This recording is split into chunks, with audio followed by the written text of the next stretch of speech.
మన కంప్యూటర్ తెలుసు, కంప్యూటర్ లో హార్డ్వేర్ సాఫ్ట్వేర్ ఉంటుంది. భారతదేశపు మానవ జాతి అనేటువంటి హార్డ్వేర్ లో సనాతన ధర్మం, మనుధర్మ శాస్త్రం, బ్రాహ్మణిక్ భావజాలం నింపేసి మనల్ని బానిసలుగా, ఈ దేశంలో భూమిపుత్రుల్ని, ఈ దేశంలో మెజారిటీ పీపుల్ ని బానిసలుగా చేసినటువంటి సాఫ్ట్వేర్. ఇప్పుడు మనం సాఫ్ట్వేర్ మార్చుకోవాల్సిన అవసరం. అంబేద్కర్ భావజాలాన్ని, మనిషిని మనిషిగా చూసేటువంటి భావజాలాన్ని, మనిషిగా బ్రతికేటువంటి భావజాలాన్ని రాజ్యాంగ వెలుగులో మనం నింపుకోవాల్సిన అవసరం ఉంది.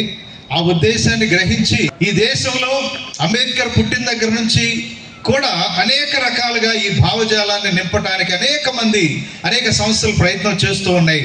అయితే ఒక వినూత్నమైన పద్ధతిలో తమ్ముడు దేవరాజు గారు, సుబ్బారావు గారు, ప్రత్యూష సుబ్బారావు గారు లాంటి అనేక మంది అందరూ కూడా కలుపుకుని ఒక వినూత్నమైన పద్ధతిలో ఈ తెలుగు రాష్ట్రాల్లో ఈ కార్యక్రమాన్ని రూపొందించడం జరిగింది. దీని ద్వారా మనం చూస్తున్నాం వేలాది మంది విద్యార్థులేమి, ఉద్యోగులేమి, మేధావులుగా ఉన్నవారు కూడా ఈ గ్రంథాలన్నింటినీ కూడా ఇప్పుడు చదువుతున్నారు. మామూలుగా మనం వినటం నేర్చుకున్నాం. ఈ డిజిటల్ యుగం వచ్చిన తర్వాత పుస్తకాలు చదవడం తగ్గిపోయింది, వినటమే నేర్చుకున్నాం. కాబట్టి చదివించడానికి అంబేద్కర్ భావజాలాన్ని, మనిషిని మనిషిగా నిలబెట్టేటువంటి భావజాలాన్ని చదివించడానికి ఈ చేస్తున్నటువంటి వినూత్న ప్రయోగం చాలా సక్సెస్ఫుల్ గా నడుస్తుంది.